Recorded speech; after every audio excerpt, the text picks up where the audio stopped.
Hello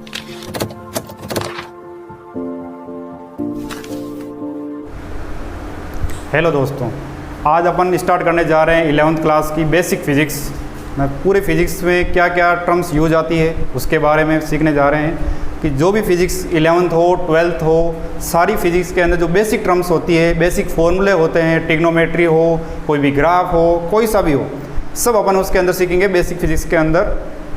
तो आज start अपन करने वाला है बेसिक फिज़िक्स। देखो, आधा अधूरा ज्ञान क्या होता है, खतरनाक होता है, इसलिए अपने को पूरा ज्ञान लेना है। वीडियो को स्टार्ट से लेके एंड तक देखना है। तो स्टार्टिंग ऐसे नहीं एक दो फॉर्मूले देख के और स्किप कर दिया, नहीं करना स्किप, पूरा एकदम वीडियो कंप्लीट देखना है। तो सबसे पहले अपन स्टार्ट करते हैं क्वाड्रेटिक क्वेश्चन, जो कि सभी बच्चों ने 10th क्लास के अंदर पढ़ लिया है। क्वाड्रेटिक क्वेश्चन, द्विघात समीकरण जिसको कहते हैं, जिसकी डिग्री कितनी होती है 2, 9th 10th उसके अंदर मतलब पढ़ चुके हैं। उसको सोल्व करने के बहुत सारे मेथड भी सीख रखे हैं कि क्वाड्रेटिक क्वेश्चन को किस टाइप से सोल्व किया जाता है। मिडिल ट्रिम स्प्लिटिंग वाला मेथड भी होता है, कंप्लीट स्क्वायर मेथड भी होता है, यहाँ फैक्टर करने वाला मेथड भी होता है, और सबसे ज़्यादा श्री दराचार्य फॉर्मूला भी होता है। दराचार्य फॉर्मूला सबके लिए एप्लीकेबल है।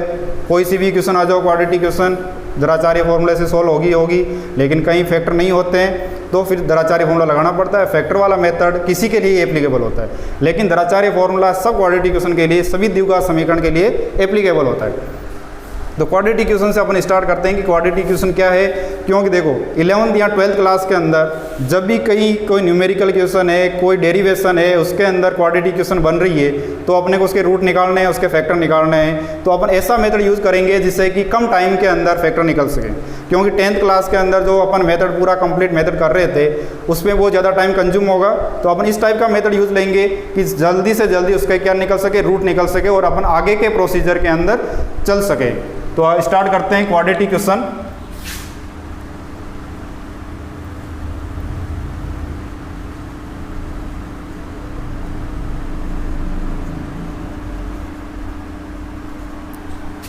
क्वाड्रेटिक क्वेश्चन जिसको हिंदी में कहा जाता है द्विघात समीकरण। क्या कहा जाता है उसको? द्विघात समीकरण।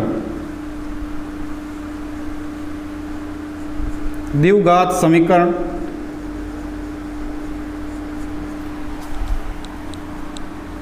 द्विघात समीकरण के अंदर इसको जनरल फॉर्म में कैसे लिखा जाता है?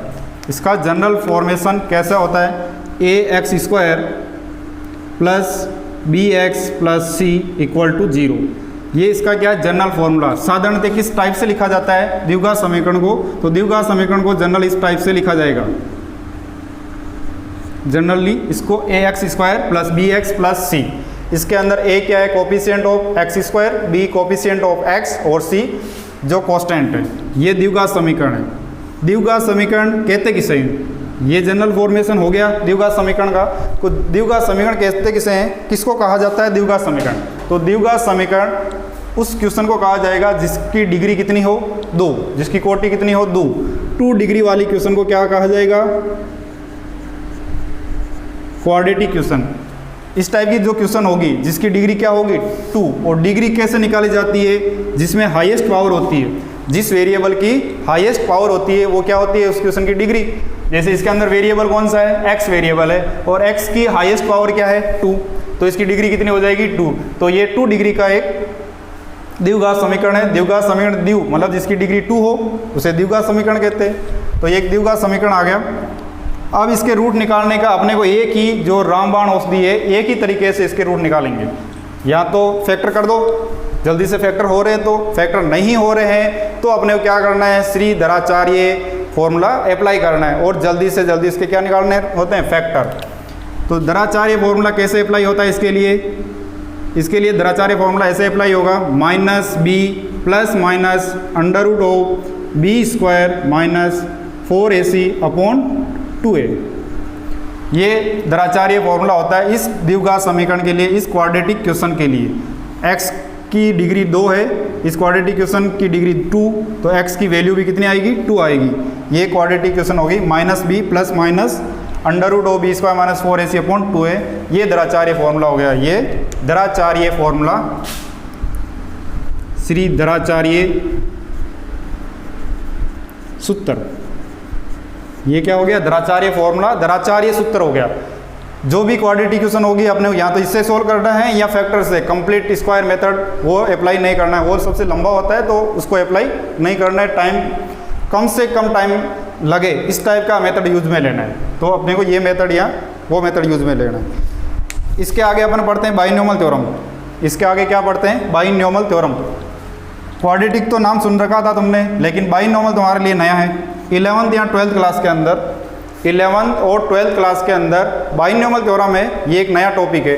11th और 12th में ये पूरा चलता रहेगा, कहीं ना कहीं किसी ना किसी चैप्टर या किसी ना किसी टॉपिक के अंदर यूज आएगा।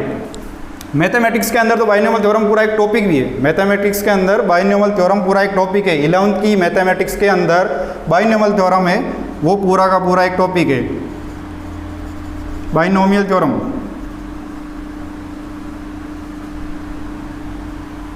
द्विपद प्रमेय,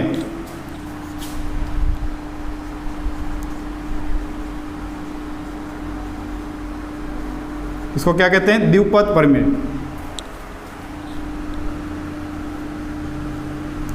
द्विपद प्रमेय कैसा होता है, इसको किस टाइप से लिखा जाता है?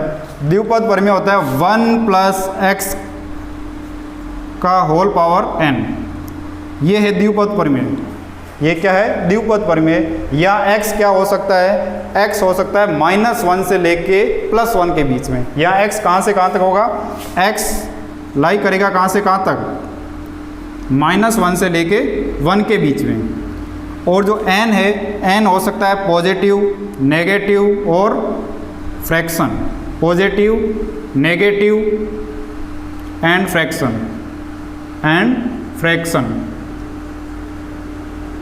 फ्रैक्शन मतलब P/Q के रूप में जो भी लिखा होगा फ्रैक्शन, 2/3, 4/3 इस टाइप का n की वैल्यू हो सकती है, नेगेटिव भी हो सकती है और पॉजिटिव भी हो सकती है।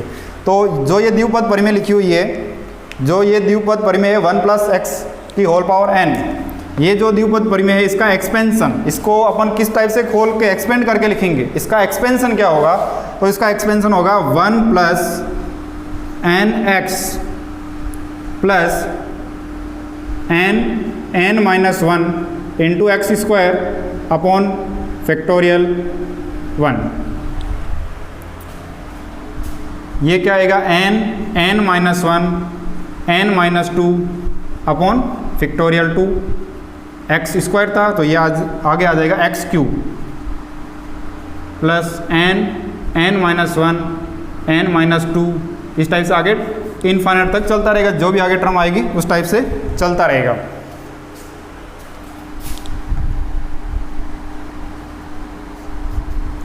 अब तुम्हारे लिए एक नई चीज़ है ये कि सर ये फैक्टोरियल क्या होता है? ये फैक्टोरियल क्या लिख दिया आपने? ये जो है ना, ये मैं जो सर्किल बना रहा हूँ ये क्या लिख दिया कि सर ये फैक्टोरियल कहाँ से आ गया? तो ये भी एक तुम्हारे लिए नई चीज़ है, फैक्टोरियल। इसको दो टाइप से लिखा जाता है। देखो, एक तो इसका साइन क्या हो गया इस टाइप से, जो ये लिखा हुआ है फैक्टोरियल 2। क्या लिख दिया है मैंने? ये फैक्टोरियल 2। यहाँ इसको ऐसे लिख सकते हैं फैक्टोरियल 2 को, ये भी फैक्टोरियल 2 है, ये भी फैक्टोरियल 2 है। दोनों प्रकार के नोटिफिकेशन होते हैं इसके, दोनों तरीके से रिप्रेजेंट कर सकते हैं, दोनों तरीके से रिप्रेजेंट कर सकते हैं, इस टाइप से भी और इस टाइप से भी। अब इस फैक्टोरियल का रिप्रेजेंट तो बता दिया कि इस टाइप से होता है। ये फैक्टोरियल की वैल्यू कैसे निकाला जाता है? जैसे मैंने बोल दिया फैक्टोरियल 5 कि फैक्टोरियल 5 की वैल्यू क्या होगी, तो तुम्हारी इसकी भी वैल्यू पता होनी चाहिए कि फैक्टोरियल 5 की वैल्यू क्या है, फैक्टोरियल 4 की वैल्यू क्या है, फैक्टोरियल 7 की वैल्यू क्या है, फैक्टोरियल 10, कोई भी फैक्टोरियल लिख के दे दें तो उसकी वैल्यू क्या है। तो फैक्टोरियल की वैल्यू इस टाइप से निकल जाती है। जैसे फैक्टोरियल 1 है तो फैक्टोरियल 1 की वैल्यू तो क्या होगी? 1 ही होगी। फैक्टोरियल 1 की वैल्यू क्या होगी? 1 ही होगी। फैक्टोरियल 2 की वैल्यू, तो फैक्टोरियल 2 जो 2 है इसके पहले कितने नंबर थे? 2 से पहले कौन आता है? 1 आता है। तो सब इसके पहले जितने भी नंबर होंगे वो क्या हो जाएंगे? मल्टीप्लाई, यानी 1 × 2।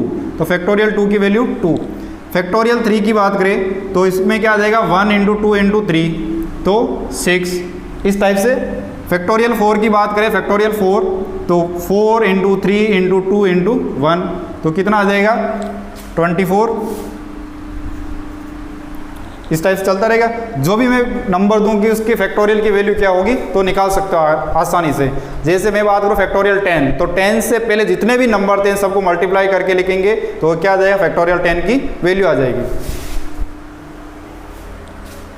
तो ये बाइनोमियल थ्योरम था, उसके अंदर फैक्टोरियल आ रहा था कि फैक्टोरियल क्या चीज़ है। तो फैक्टोरियल के बारे में अपन ने डिस्कस कर लिया कि फैक्टोरियल को रिप्रेजेंट कैसे किया जाएगा, इसकी वैल्यू कैसे निकाली जाएगी, उन सब के बारे में अपन ने क्या किया, डिस्कशन किया है।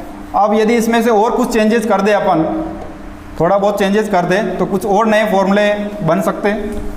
वो किस टाइप से बनेंगे तो उनके बारे में डिस्कशन करते हैं कि यदि पावर नेगेटिव है तो किस टाइप से लिखा जाएगा, यदि पावर पॉजिटिव है तो किस टाइप से लिखा जाएगा, और यदि फ्रैक्शन है तो किस टाइप से लिखा जाएगा। तो देखो इसके अंदर यदि पावर n है जो लिखा हुआ, यदि पावर n नेगेटिव हो जाए तो उसको किस टाइप से लिखा जाएगा। मैं हर के अंदर ओनली 2 ही टर्म्स लिखूंगा। जो भी ये बाइनोमियल एक्सपेंशन है मैं इसके 4 फॉर्मूले बता रहा हूँ। यदि पावर नेगेटिव हो जाए तो क्या होगा, यदि x नेगेटिव हो जाए तो क्या होगा, तो उसको किस टाइप से लिखा जाएगा कि या प्लस आएगा या माइनस आएगा, क्या आएगा, उसको रिप्रेजेंट कैसे किया जाएगा उसके बारे में बता रहा हूँ। तो सबसे पहले 1 + x की होल पावर -n, यदि ये बाइनोमियल आ गया तो अपन इसका एक्सपेंशन किस टाइप से करेंगे, इसका प्रसार किस टाइप से करेंगे, इसका एक्सपेंड करके किस टाइप से लिखेंगे। तो पहला तो 1 होता है, फिक्स है 1, फिर पावर n आ गई, पावर यहाँ पे n थी प्लस का, यहाँ माइनस की पावर है, तो यहाँ प्लस आ रहा था प्लस nx आ रहा था, यहाँ प्लस का है तो प्लस लिख दो, माइनस का है तो माइनस लिख दो, तो माइनस का n आ गया तो माइनस का nx हो जाएगा। आगे बात समझ में ये आपके कि यदि यहाँ माइनस की पावर है, माइनस की पावर -n है और यहाँ प्लस का n था, तो प्लस का n था तो यहाँ प्लस का n रख दिया, और यदि ये माइनस का हो जाए तो इसकी जगह क्या लिख दिया, माइनस का लिखते हैं, ये माइनस का बन गया, ये प्लस का साइन क्या बन गया, माइनस का साइन बन गया। डेट क्लियर। इसके बाद में यदि अंदर वाला x है ये नेगेटिव आ जाए तो क्या बनेगा, तो अंदर वाला x नेगेटिव आ रहा है, इन दोनों में से कोई भी एक नेगेटिव हो तो यहाँ तो क्या आएगा, नेगेटिव आएगा। यहाँ दोनों में से कोई भी एक माइनस का हो तो यहाँ क्या आना चाहिए, माइनस का आना चाहिए, फिक्स है ये तो। और यदि दोनों ही नेगेटिव हो जाएं तो यहाँ वापस प्लस का बन जाएगा, तो ये भी क्या आएगा, -nx। ये किस लिए बना, क्योंकि यहाँ x नेगेटिव था इसलिए बना, और ये माइनस क्यों आया, क्योंकि यहाँ n था वो नेगेटिव था इसलिए नेगेटिव आया। आ रही बात समझ में। और यदि दोनों ही नेगेटिव हो जाए तो क्या होगा, यदि दोनों ही नेगेटिव हो जाए तो क्या होगा, तो दोनों नेगेटिव हो जाएगा तो क्या हो जाएगा, प्लस का बन जाएगा। दोनों नेगेटिव होने पे क्या हो जाएगा, प्लस 1 - x पावर n, तो ये भी नेगेटिव और ये भी नेगेटिव, x भी नेगेटिव और जो n है पावर वो भी क्या है, नेगेटिव है। तो दोनों नेगेटिव होने पर क्या बन जाएगा, +nx, क्योंकि ये भी नेगेटिव, नेगेटिव और नेगेटिव को मल्टीप्लाई किया प्लस। आगे और टर्म्स चलती रहेगी, अपन 2 ही टर्म्स लिख रहे हैं इसकी, इनफाइनाइट तक चलती रहेगी। जितने आगे से आगे कम करते जाओ, n, n-1, n-2, फिर n, n-1, n-2, n-3, x की पावर 4, जितनी यहाँ पावर आएगी नीचे उतना ही फैक्टोरियल, x² फैक्टोरियल 2, x तो फैक्टोरियल 1, यहाँ फैक्टोरियल 0 तो वो हो गया था 1, फैक्टोरियल 0 की वैल्यू भी 1। तो आगे इस टाइप से इनफाइनाइट तक चलते रहेंगे। तो ये था बाइनोमियल थ्योरम, द्विपद परिमेय, जो 11th क्लास के अंदर मैथमेटिक्स के अंदर टॉपिक भी है, पूरा एक चैप्टर है, और उसका बेसिक मैंने बता दिया कि इस टाइप का कुछ आए, इस तरह का कोई फॉर्मेट बन जाए तो अपन इस टाइप से सोल्व करेंगे उसको, क्योंकि आगे फिजिक्स के अंदर यूज आएगा, इसलिए मैंने इसको बेसिक फिजिक्स के अंदर लेके और तुम्हारे को बता दिया है।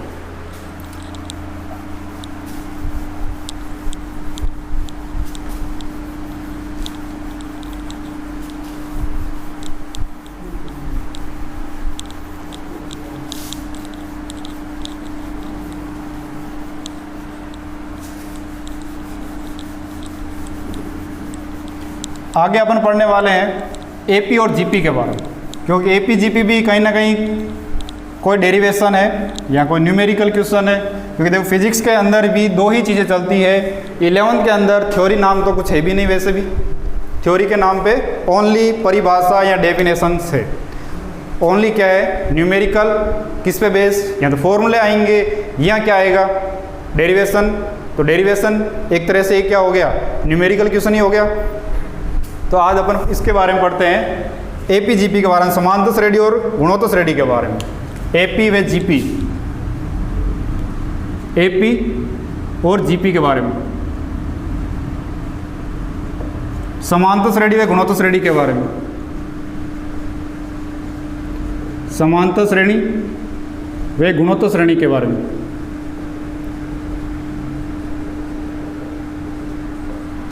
देखो समांतर श्रेणी व गुणोत्तर श्रेणी तुमने 10th क्लास में अच्छे से पढ़ रखा है, अच्छे से न्यूमेरिकल क्वेश्चन कर रखे हैं, फिर भी उनके फॉर्मूले भूल जाते हो कि वहाँ पे तो क्या होता है, प्रैक्टिस होती रहती है, बार बार उसी टाइप के क्वेश्चन करते रहते हो। जैसे सम निकालना हो तो बहुत सारे क्वेश्चन सम निकालने किए थे, इसलिए वो क्या रह जाते हैं, याद रह जाता है। वापस से 11th क्लास में जब न्यूमेरिकल कहीं ना आ गया, वहाँ फॉर्मूला याद नहीं है, तो फिर न्यूमेरिकल क्या कर दोगे, अटक जाओगे, पूरा सोल्व नहीं होगा। इसलिए फॉर्मूले पूरे के पूरे क्या होने चाहिए, माइंड के अंदर होने चाहिए। तो समांतर श्रेणी के अंदर जैसे मैं कोई श्रेणी ले रहा हूँ ए,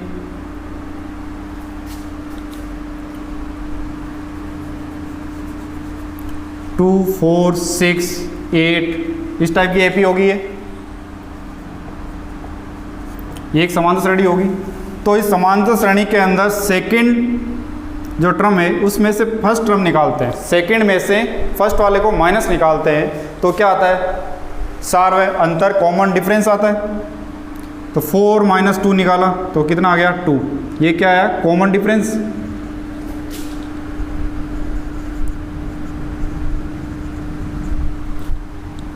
इसके अंदर तो कॉमन डिफरेंस होता है, और जीपी के अंदर क्या होता है, कॉमन रेशियो, वो मल्टीप्लाई में चलती है, ये प्लस के अंदर चलती है। एक टर्म के अंदर जो कॉमन डिफरेंस है उसको आगे से आगे ऐड करते जाएंगे तो अगले नेक्स्ट टर्म आती जाएगी, नेक्स्ट पद आता रहेगा।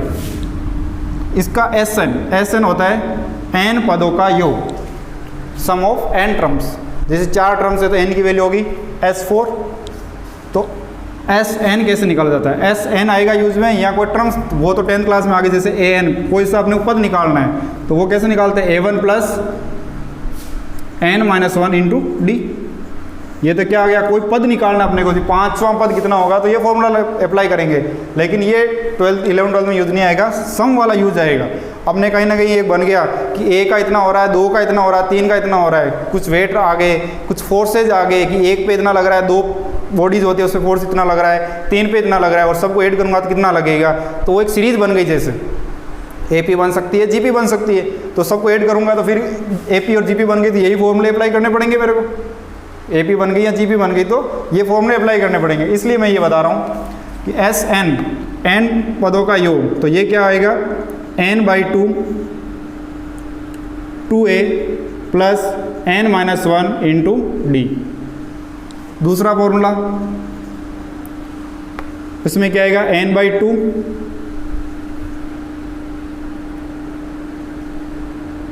A1 + an, प्रथम पद व अंतिम पद, और यह n/2। देखो इसमें से अपन ये n अलग निकाल सकते हैं, 2a है तो एक a को अलग ले लिया, एक को अलग कर दिया, जिससे कि ये बन गया। तो प्रथम पद व अंतिम पद दे रखा है तो इस टाइप से ये यूज़ कर सकते हैं, बाकी नहीं तो ये यूज़ कर सकते हैं। ये किसके लिए आया, AP के लिए।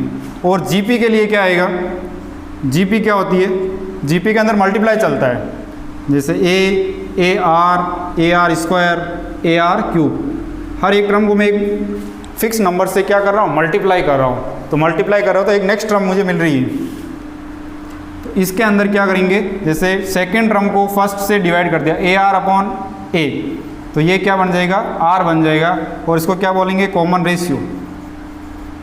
कॉमन रेशियो इसका सम कैसे निकाला जाता है, तो इसका सम SN होता है, वो कैसे होगा, A1 - R⁻n अपॉन 1 - R। अब 2 फॉर्मूले लिखूंगा मैं, देखो, एक SN = A R⁻n - 1 upon R - 1। ये किसके लिए, ये किसके लिए, यहाँ पे R यदि 1 से छोटा है तो ये एप्लीकेबल होगा, और R 1 से बड़ा है तो ये एप्लीकेबल होगा। और इनफाइनाइट सीरीज S इनफाइनाइट चल रहा है तो उसके लिए क्या हो जाएगा, n की वैल्यू इनफाइनाइट हो जाएगी, तो ये 1, ये पूरा क्या बन जाएगा, 0 बन जाएगा। 0 बनते ही A/1 - R, ये क्या हो जाएगा, A/1 - R। ये इनफाइनाइट सीरीज का सम हो जाएगा। किसका सम हो जाएगा, ये इनफाइनाइट, क्योंकि n क्या है, नंबर ऑफ टर्म्स, और नंबर ऑफ टर्म्स क्या हो रही है, इनफाइनाइट, अनंत हो रही है, और अनंत होने पर इसकी वैल्यू पूरी क्या बन जाएगी, आर की पावर इन्फाइनाइट, यानी ये पूरा क्या बन जाएगा 0, और ये 0 बनते ही ये ए से मल्टीप्लाई होगा तो ए अपॉन 1 माइनस आर, या ए अपॉन आर माइनस 1, वो तो आर देखा जाएगा कि आर है क्या, 1 से बड़ा है या 1 से छोटा है, उसके अकॉर्डिंग उसका सम हो जाएगा। उसके अकॉर्डिंग अपन उसका फॉर्मूला अप्लाई कर देंगे। ये एपी और जीपी के बारे में बेसिक था कि एपी और जीपी आए तो उनका सम कैसे निकाला जाता है। अब अपन आगे बढ़ते हैं कुछ ग्राफ्स के बारे में, कि लीनियर क्वेश्चन आए तो उसका ग्राफ किस प्रकार से बनाएंगे, क्वाड्रेटिक क्वेश्चन आए तो उसका किस टाइप से ग्राफ बनाएंगे, एक्सपोनेंशियल आएगा तो उसका ग्राफ किस टाइप से बनाएंगे, उनके बारे में पढ़ते हैं कि ग्राफ फॉर्मेशन कैसे होता है। पढ़ते हैं ग्राफ के बारे में कि ग्राफ का किस टाइप से फॉर्मेट होता है, किस टाइप से ग्राफ बनते हैं, किस टाइप के क्वेश्चन हो तो किस टाइप का ग्राफ बनेगा। तो सबसे पहले अपन लीनियर क्वेश्चन की बात करें, रे के समीकरण की, तो ये रेखा कैसे टाइप फॉर्मेट होती है, किस टाइप से बनती है। जब दो बिंदुओं को मिलाते हैं तो एक रेखा बनती है, तो उसका ग्राफ में किस टाइप से बनाया जाएगा, उसका ग्राफ, उसकी स्लोप क्या रहेगी। जैसे स्लोप आया तो एक नई चीज़ आएगी, स्लोप क्या होती है, स्लोप जिसको हिंदी में ढाल भी बोलते हैं, इंग्लिश में स्लोप हो गई। तो उसका दूसरा नोटिफिकेशन है या इसका रिप्रेजेंट करने का तरीका है वो क्या है, टेन थीटा, कि टेन थीटा है वो भी एक क्या है, स्लोप। किसी कोई लाइन की अपन टेन थीटा निकाल सकते हैं, जैसे कि ये लाइन है तो इससे एक ट्राइंगल बन रहा है, तो इसका अपन टेन थीटा निकाल सकते हैं, तो वो क्या हो गया, इसकी स्लोप हो जाएगी, मतलब इसकी ढाल, कितना इसका झुकाव है, कितना इसका झुकाव है। जैसे सीढ़ी है, सीढ़ियाँ झुकी हुई रहती है, तो वो हॉरिजॉन्टल से कितनी झुकी हुई है वो ही क्या है, स्लोप। तो लीनियर के बारे में पढ़ते हैं कि लीनियर ग्राफ किस टाइप से बनता है। तो सबसे पहले मैं एक लीनियर क्वेश्चन लिख रहा हूँ, y equal to M X plus C. यहाँ क्या लिखा मैंने, एक लीनियर क्वेश्चन लिखी एम एक्स प्लस सी, ठीक है। तो इसका ग्राफ बनाते हैं सबसे पहले। तो y equal to M X plus C, तो इसका ग्राफ बनेगा इस टाइप से। इस टाइप से कैसे बना कि आपने सर ऐसे क्यों खींच दी, तो एक इसके लिए एक और ग्राफ देख लेते हैं। y इक्वल टू ओनली मैं लिखता हूँ एम एक्स, क्या लिख दिया मैंने, y equal to M x. इसमें c था, इसमें c नहीं है, यहाँ c क्या हो गया, 0 हो गया। इसका ग्राफ बना रहा हूँ एक, फिर आपको पता लगेगा कि c क्या है। इसका ग्राफ क्या आ गया, इसका ग्राफ आ गया ओरिजिन से पास होता हुआ। कहाँ से पास होता हुआ, ओरिजिन से, मूल बिंदु से पास होता हुआ। ये आ गया y equal to M x, और इसकी जो स्लोप है वो क्या है, m है। स्लोप है वो क्या है, m। ये है स्लोप, जो थीटा बन रहा है ये हॉरिजॉन्टल से एंगल, स्लोप क्या होती है, angle theta, angle from horizontal, angle from horizontal से एंगल।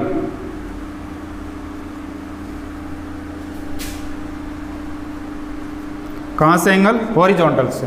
तो स्लोप क्या होगी, हॉरिजॉन्टल, एक्स एक्सिस बोल सकते हैं उसको, कि एक्स एक्सिस से कितना एंगल बन रहा है वो क्या हो जाएगी, स्लोप। हिंदी में उसको ढाल कहते हैं। इसका एक और लिखने का तरीका है वो है टेन थीटा, इसको अपन टेन थीटा भी कह सकते हैं कि टेन थीटा है वो क्या है, स्लोप है, ढाल है, ठीक है। झुकाव बोल सकते हैं कि कितना झुकाव है।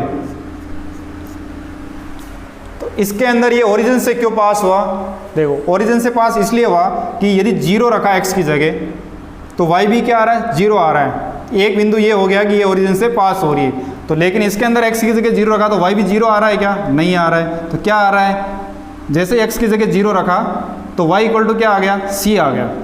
क्या आ गया, y इक्वल टू c। तो y equal to c positive आ गया, तो अपने को पता लगा कि ये कहाँ से होके पास होगी, 0, c से पास होगी। और 0, c कौन से पॉइंट पे मिलेगा, x एक्सिस पे मिलेगा, नहीं y एक्सिस पे मिलेगा।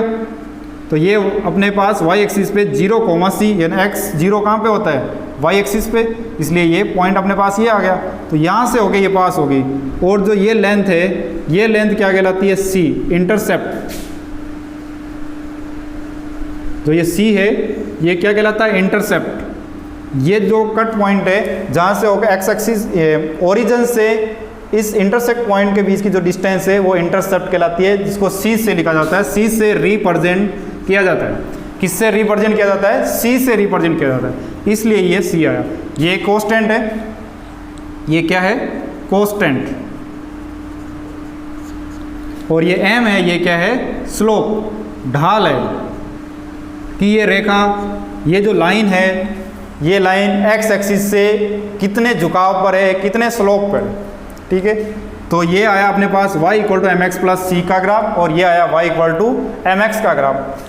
यदि इसके अंदर c पॉजिटिव नहीं होकर नेगेटिव हो जाए, ऐसे ही क्वेश्चन आ जाए y equal to M X minus C, M X minus C, तो उसका ग्राफ किस टाइप से बनाएंगे उसके बारे में देख लेते हैं कि y equal to M X minus C आ जाए तो उसका ग्राफ कैसे बनेगा? y equal to M X minus C. एक एक चीज़ को लेकर देख रहा हूँ, किसी दिमाग में ये भी आया होगा कि यदि माइनस एम का, एम की वैल्यू माइनस में हो जाएगी, या जैसे एम 5 हुआ तो -5 आ गया तो क्या होगा, तो किस टाइप से ग्राफ बनेगा?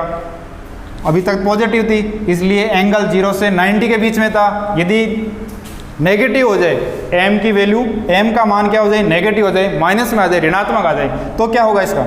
तो एंगल क्या हो जाएगा? 90 से बड़ा हो जाएगा, क्योंकि जो स्लोप है tan थीटा है वो 90 के बाद में क्या होता है? पॉजिटिव होता है। 0 से 90 के बीच में तो क्या होता है? पॉजिटिव। और 90 से 80 के बीच में क्या होता है? नेगेटिव। तो नेगेटिव आते ही एंगल क्या हो जाएगा? 90 से इसके बीच में यहाँ आ जाएगी स्लोप। उसका भी अभी डिस्कशन करते हैं। तो सबसे पहले अपन इसका देख लेते हैं कि y equal to M X minus C है, y equal to M X minus C है, इसका ग्राफ कैसे बनेगा? तो इसका ग्राफ बनाने के लिए x एक्सिस और y एक्सिस ड्रॉ कर दूँ। ये x एक्सिस और ये y एक्सिस, ये ड्रॉ कर दिया। अब x की जगह मैंने 0 रखा। क्या रखा x की जगह? 0। x की जगह 0 रखते ही y इक्वल टू क्या आ गया? माइनस सी आ गया। क्या आ गया? माइनस सी। और y इक्वल टू जो माइनस सी आया, मैंने कहा कि ये जो c है वो क्या? इंटरसेप्ट है, कि एक ओरिजिन से उस लाइन जहाँ पे इंटरसेक्ट कर रही है x एक्सिस या y एक्सिस को, वो बीच की डिस्टेंस है, इसका नाम है इंटरसेप्ट। c का नाम क्या है? इंटरसेप्ट। तो ये इंटरसेप्ट किस में आ गया? माइनस के अंदर आ गया। इसमें तो किस में आ रहा था? प्लस में आ रहा था। जैसे ही x की जगह अपने 0 रखा तो y इक्वल टू सी, तो इंटरसेप्ट आ गया अपने प्लस का, तो इसलिए ये क्या आएगा? पॉजिटिव y एक्सिस के अंदर आएगा। लेकिन यहाँ x इक्वल टू 0 रखते ही y equal to minus C आ गया, इसका मतलब इंटरसेप्ट कहाँ आएगा? नेगेटिव y एक्सिस के अंदर। तो अपन जो अपनी क्वेश्चन है इसका ग्राफ कैसे आएगा?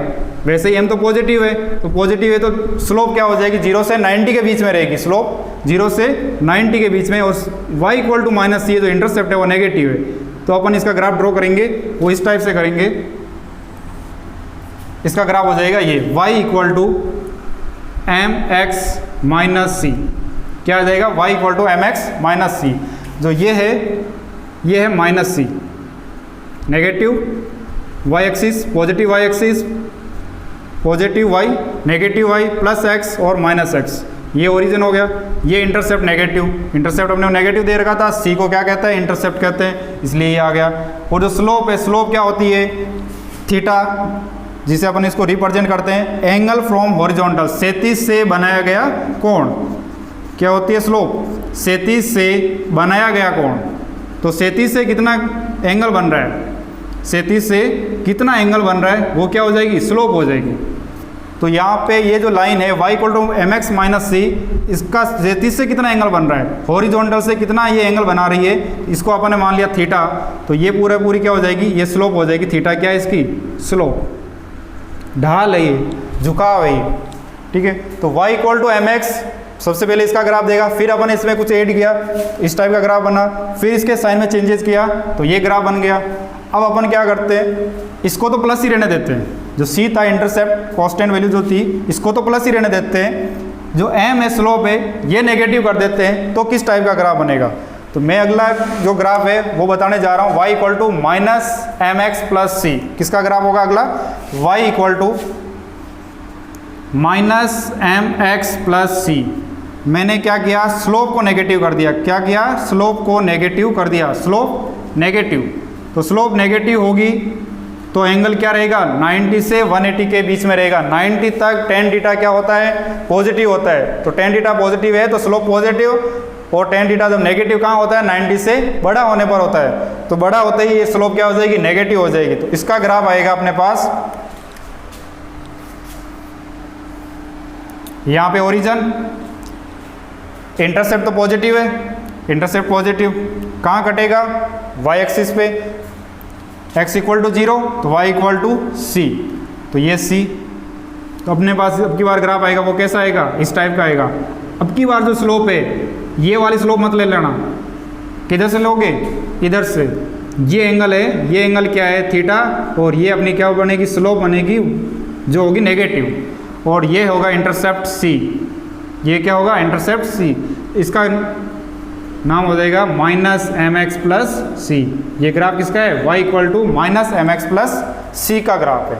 और यदि अगला ग्राफ अपन क्या करें, दोनों को नेगेटिव करके देखें तो कैसा ग्राफ बनेगा, फिर आएगा मजा। तो देखो सबसे पहले क्या है, कुछ भी नहीं है, y equal to M x, सीधी इक्वेशन है x और y के अंदर, तो ओरिजिन से होती हुई पास हो जाएगी। जब इसके अंदर कुछ ऐड किया तो इस टाइप की इक्वेशन बनेगी, इस टाइप का ग्राफ होगा। फिर इसको नेगेटिव किया तो थोड़ा सा और चेंजेज हुआ, जो ऊपर था वो कहाँ शिफ्ट हो गया, नीचे हो गया।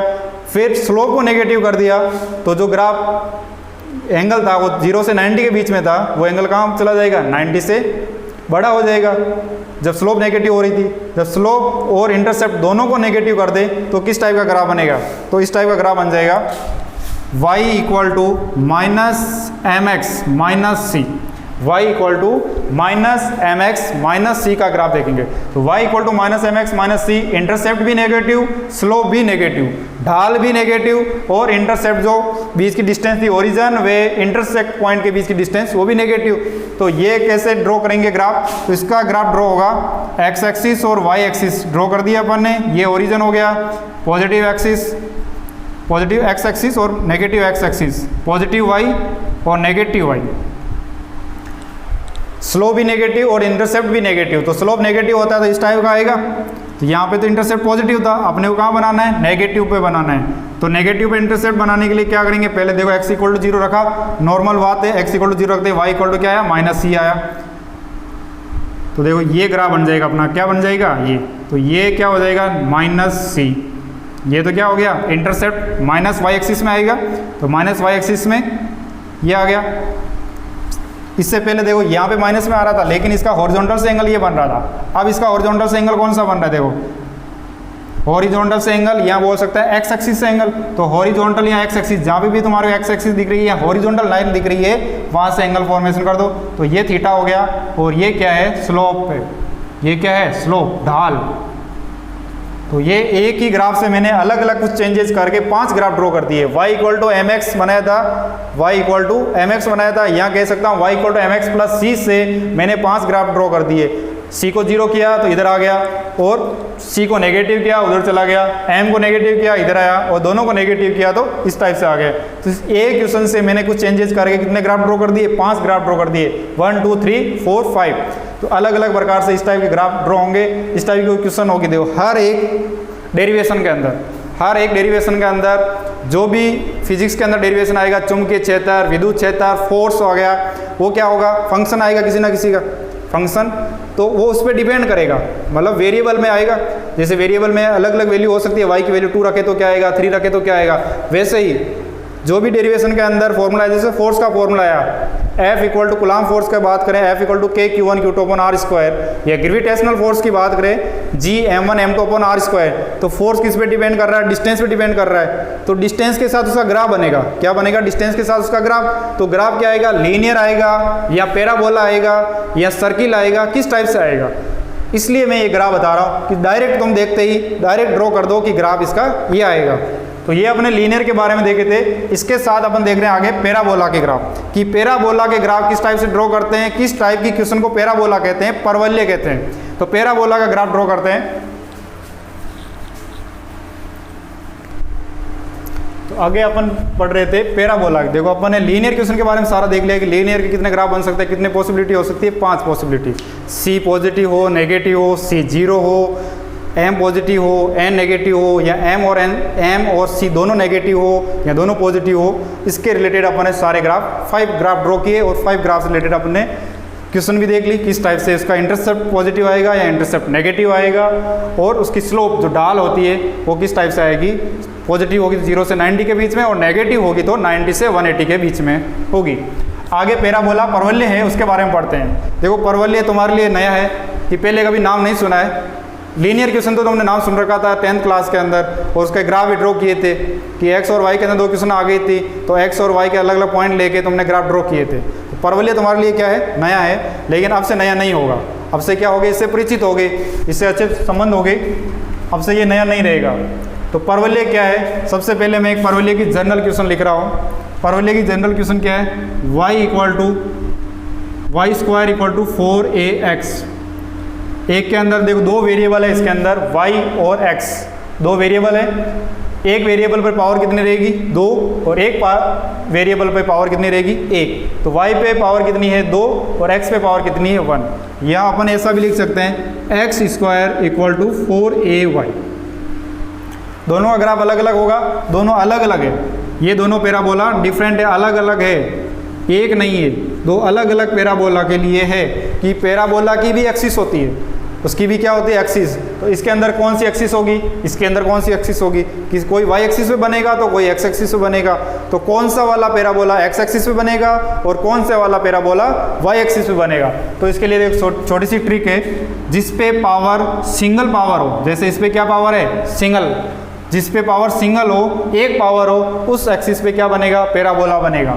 तो देखो y square equal to 4ax, इसका पैराबोला बनेगा ऐसे, ये है x एक्सिस, ये क्या है, x एक्सिस है, x एक्सिस बनेगा किसका, y square equal to 4ax का। ये पैराबोला किसका है, y square equal to 4ax, ये पैराबोला है y square equal to 4ax, y square equal to 4ax का ये पैराबोला हो गया। x square equal to 4ay, x square equal to 4ay का पैराबोला क्या आएगा। तो इसमें पावर सिंगल किस पे है, y पे पावर सिंगल, x स्क्वायर है, डबल पावर है, यहाँ पे सिंगल पावर है। तो जहाँ सिंगल पावर होगा पैराबोला का मुंह उधर ही खुला रहेगा। ये क्या है, इसका माउथ है, मुंह है, तो ये मुंह माउथ किधर खुला रहेगा, जिधर सिंगल पावर होगी उधर ही खुला रहेगा। तो सिंगल पावर किस पे है, y एक्सिस पे है, तो ये y एक्सिस पे इसका मुंह क्या रहेगा, खुला रहेगा। पॉजिटिव है इसलिए पॉजिटिव में बना, यदि नेगेटिव साइन लगा दिया तो ये क्या हो जाएगा, उल्टा हो जाएगा, 180 डिग्री रोटेट हो जाएगा। यदि y square equal to -4x लिख दिया तो ये पैराबोला कहाँ शिफ्ट हो जाएगा, इधर, और इसमें यदि -4ay लिख दिया तो ये नीचे शिफ्ट हो जाएगा। देखो इसका कैसे बनता है, इस पैराबोला की क्वेश्चन है x square equal to 4ay, क्या हो जाएगी इसकी, x square equal to 4ay। यदि इसको माइनस से मल्टीप्लाई कर दे तो ये 180 डिग्री रोटेट हो जाएगा। तो 180 डिग्री किस टाइप से रोटेट होगा, तो y square equal to 4ax था, इसको अपन ने किससे मल्टीप्लाई कर दिया, माइनस से मल्टीप्लाई कर दिया। y square equal to -4ax, इसके पास में क्या आ गया, माइनस आ गया, इसको मल्टीप्लाई माइनस से कर दिया। इसका ग्राफ कैसे ड्रॉ होगा, ये भी पैराबोला है। पैराबोला में क्या होता है, दो वेरिएबल होते हैं, एक पे सिंगल पावर एक पे डबल पावर।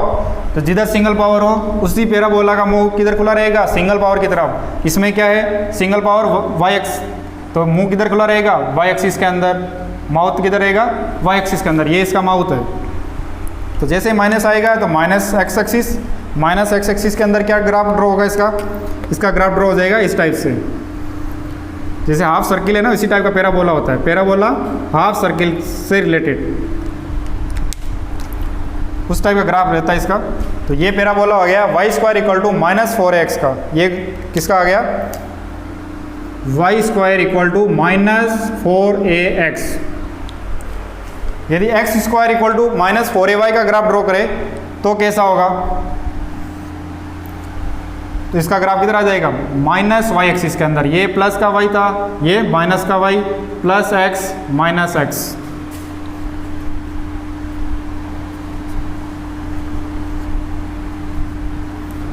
तो प्लस y माइनस y, तो माइनस y के अंदर इसका क्या हो जाएगा, ग्राफ ड्रॉ हो जाएगा।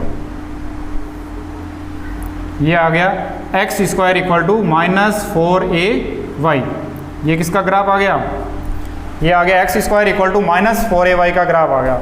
ये पॉजिटिव के अंदर था कि यहाँ x क्या था, पॉजिटिव था, इसलिए -4x की वैल्यू प्लस में थी, यहाँ माइनस का साइन नहीं है, प्लस का साइन है, इसलिए इस पैराबोला का मुंह किधर खुला रहेगा, प्लस वाले x एक्सिस के अंदर रहेगा। जिधर सिंगल पावर है उधर ही मुंह खुला रहेगा। फिर बता रहा हूँ, जहाँ एक ही पावर हो x, जैसे y और x के अंदर है तो Y square equal to 4ax है, Y square equal to 4ax। तो सिंगल पावर किस पे है, x पे है। तो इस पैराबोला का मुंह किधर खुला रहेगा, माउथ किधर ओपन होगा, सिंगल पावर की तरफ ओपन होगा। तो सिंगल पावर किधर है, पॉजिटिव x एक्सिस के अंदर ओपन रहेगा। इसका किधर रहेगा, माइनस ये प्लस y के अंदर रहेगा। इसका किधर रहेगा, माइनस x के अंदर, और इसका किधर रहेगा, माइनस y के अंदर। तो ये 4 टाइप से 2 पैराबोला अलग अलग क्वेश्चन लिखी थी मैंने, जिसमें एक पे x एक्सिस इसके जो y square equal to 4ax है, इसकी x कौन सी है, x एक्सिस, इसकी x कौन सी है, y एक्सिस। जिधर मुंह खुला रहेगा, जिस एक्सिस पे पैराबोला बन रहा है वही उस पैराबोला की क्या कहलाती है, एक्सिस कहलाती है। इस पैराबोला की एक्सिस कौन सी है, x एक्सिस है। कौन सी एक्सिस है, x एक्सिस। क्योंकि ये पैराबोला का फॉर्मेशन कहाँ हो रहा है, ये कहाँ बन रहा है पैराबोला, पॉजिटिव x एक्सिस या नेगेटिव x एक्सिस, कोई सी भी बोलो, लेकिन बन कहाँ रहा है, x एक्सिस पे बन रहा है। इसलिए इसकी एक्सिस कौन सी है, x एक्सिस। इसकी एक्सिस कौन सी है, y एक्सिस। इसकी कौन सी है, y, इसकी x। तो इसकी x की बात करें तो जिधर ये बन रहा है, जिस एक्सिस पे बन रहा है वही उसकी पैराबोला क्या होगी, एक्सिस होगी। अब यदि तो आपने को ये बोला जाए कि ओनली फर्स्ट क्वाड्रेंट के अंदर बनाना है पैराबोला, तो क्या करेंगे। जैसे क्वेश्चन तो ये दे दी, Y square equal to 4ax। क्या दे दी अपने question, Y square equal to 4ax।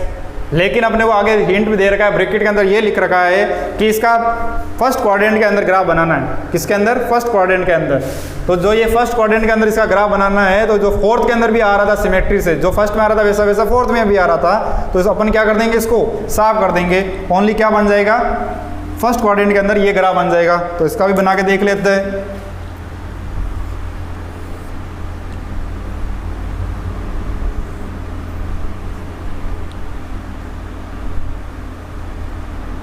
ये भी क्या है, Y square equal to 4ax का ग्राफ है, लेकिन किसमें, फर्स्ट क्वाड्रेंट के अंदर है। किसके अंदर है, फर्स्ट क्वाड्रेंट के अंदर, प्रथम चतुर्थांश के अंदर है। किसके अंदर है, प्रथम चतुर्थांश,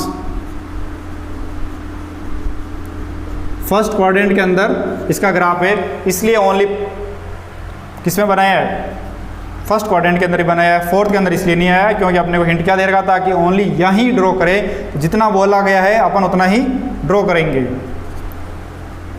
ठीक है, तो मैंने तो एक ड्रॉ करके बताया है, बाकी का भी ड्रॉ कर सकते हो कि ओनली थर्ड के अंदर बोले तो नेगेटिव वाला है, तो थर्ड के अंदर बन रहा है तो बना देंगे, नहीं बन रहा है तो बोल रखा है तो भी नहीं बन रहा है तो नहीं बना सकते। इसके आगे अपन देखते हैं सर्किल, एक्सपोनेंशियल वाले ग्राफ। सर्किल के ग्राफ, सर्किल का तो सब पढ़ते आ रहे हो छोटी क्लासों से, सब बना सकते हैं। एक्सपोनेंशियल वाला कैसे बनता है, एक्सपोनेंशियल चर घातांकी जिसको बोलते हैं हिंदी के अंदर, चर घातांक वाले फंक्शन होते हैं, उनके ग्राफ किस टाइप से ड्रॉ होते हैं। चर घातांकी जिसकी पावर क्या हो, वेरिएबल हो, जैसे 2 की पावर y, इसको क्या बोलते हैं, चर घातांकी बोलते हैं। जिसकी पावर वेरिएबल हो वो होता है चर घातांकी फंक्शन, एक्सपोनेंशियल फंक्शन।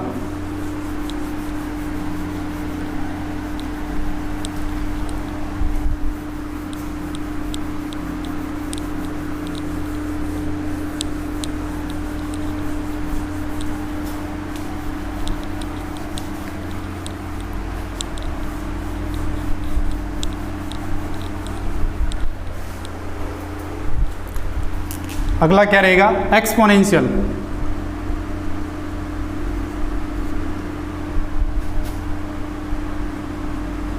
एक्सपोनेंशियल चर घातांकी फंक्शन, चर घातांकी फलन।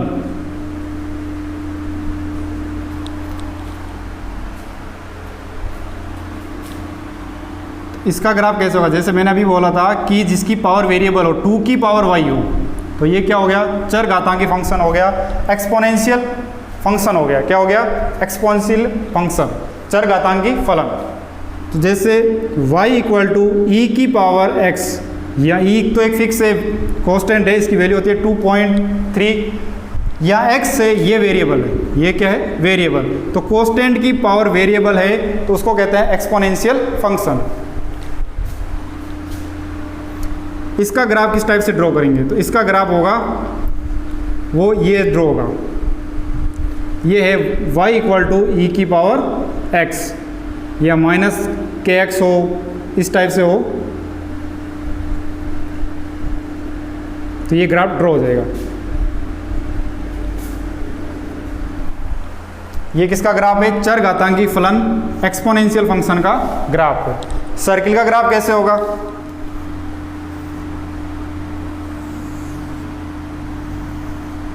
यदि इस टाइप की क्वेश्चन लिखी हुई है x square plus y square equal to a square, तो ये एक सर्किल का ग्राफ हो जाएगा।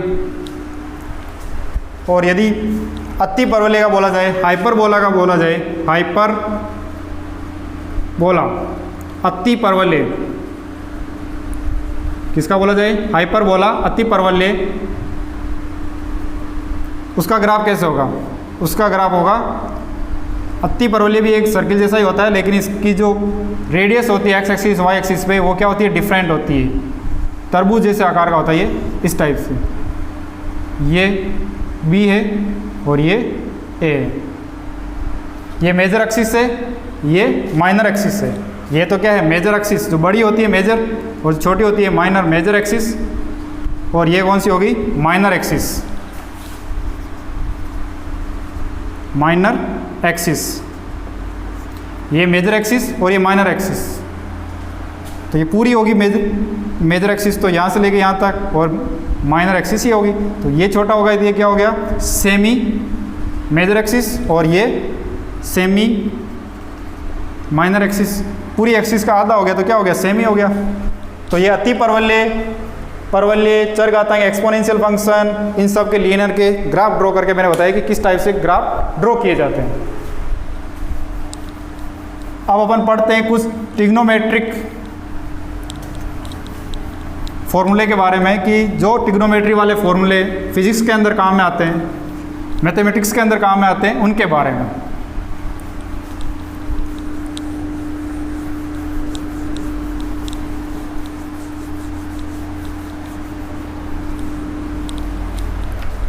ट्रिग्नोमेट्री वाले फॉर्मूले के अंदर पढ़ते हैं कि ट्रिग्नोमेट्री वाले फॉर्मूले जो फिजिक्स के अंदर, बेसिक फिजिक्स के अंदर यूज आते हैं।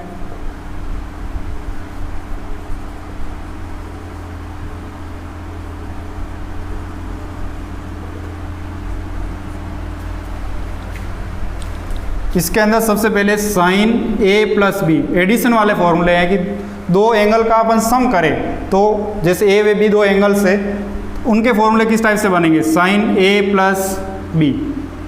तो साइन ए प्लस बी जैसे कि इस टाइप का कोई आ गया फॉर्मूला, तो अपने उसको एक्सपेंशन करके लिखना है, या इसका एक्सपेंशन आ गया तो अपन वापस से इस टाइप का फॉर्मेट में लिखना है। तो किस टाइप से लिखेंगे?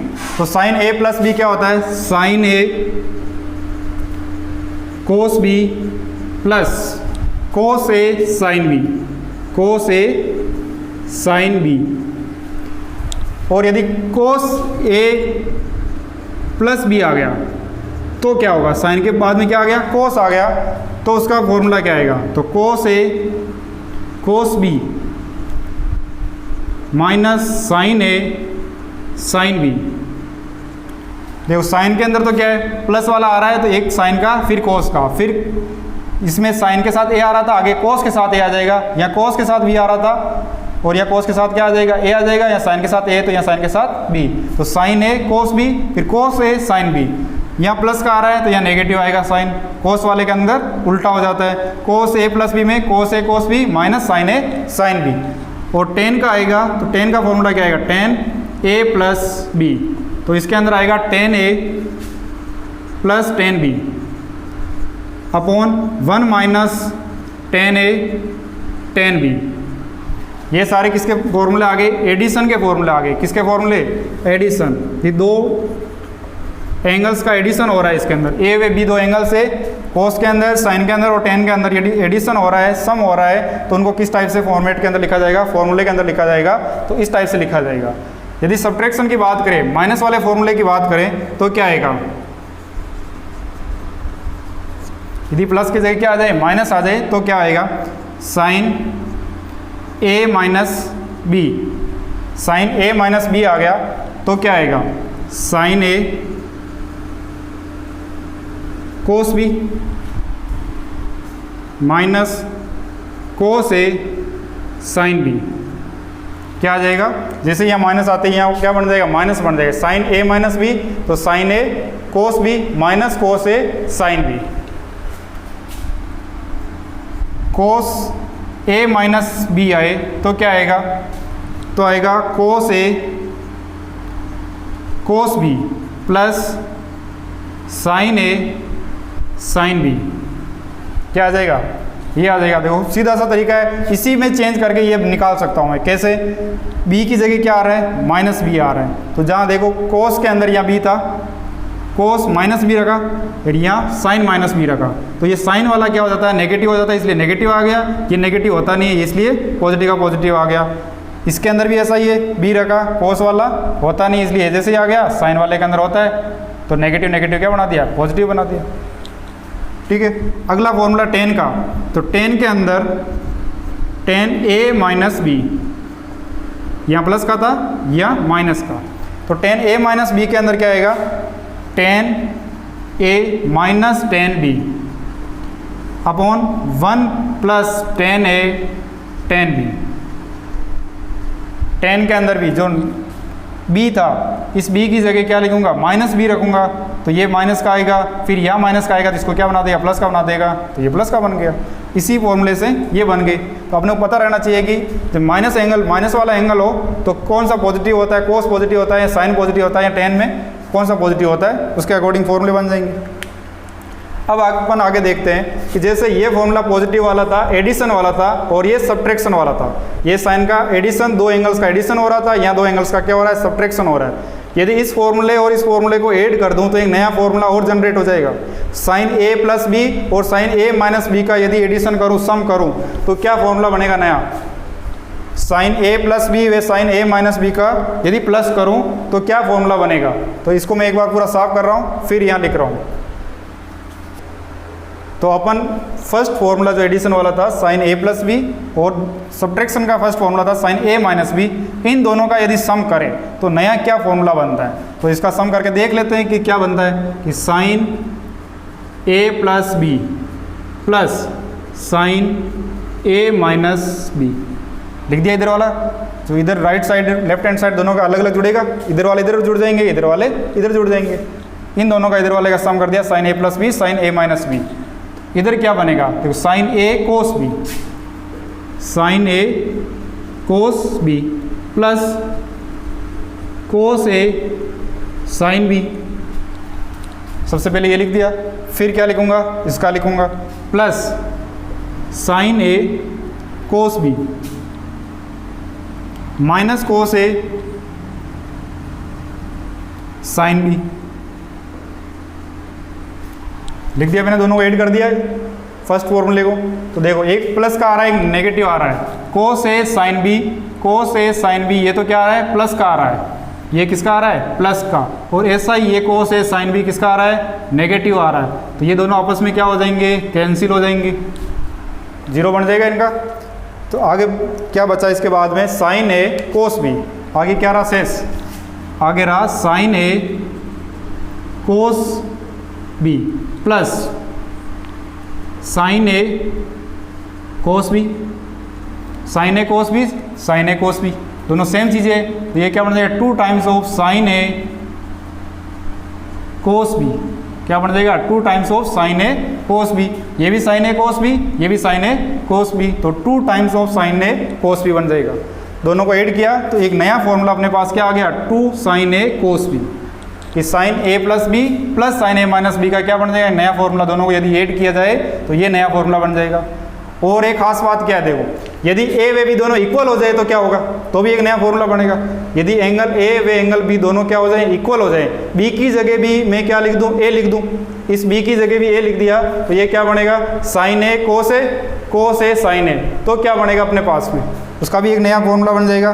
तो ये भी अपन लिख देते इसके साथ में ही। देखो यहाँ पे क्या लिख दिया मैंने कि b की जगह भी क्या आ जाए, a आ जाए, b की जगह भी मैं क्या पुट कर दूँ, a पुट कर दूँ, तो नया फॉर्मूला जनरेट होगा। तो क्या आएगा, साइन a और a क्या हो गया, 2a हो गया। तो क्या बन जाएगा यहाँ पे साइन 2a, क्या बनेगा, साइन 2a। इधर क्या बनेगा, साइन 2a। जैसे कहीं पूछेगी साइन 120 डिग्री की वैल्यू क्या होगी, अपने क्या पूछा जाए, साइन 120 डिग्री, तो अपन उसको लिख सकते हैं साइन 2 × 60, और फिर अपन फॉर्मूला लगा के 2a का फॉर्मूला लगा के उसको आगे सोल्व कर सकते हैं।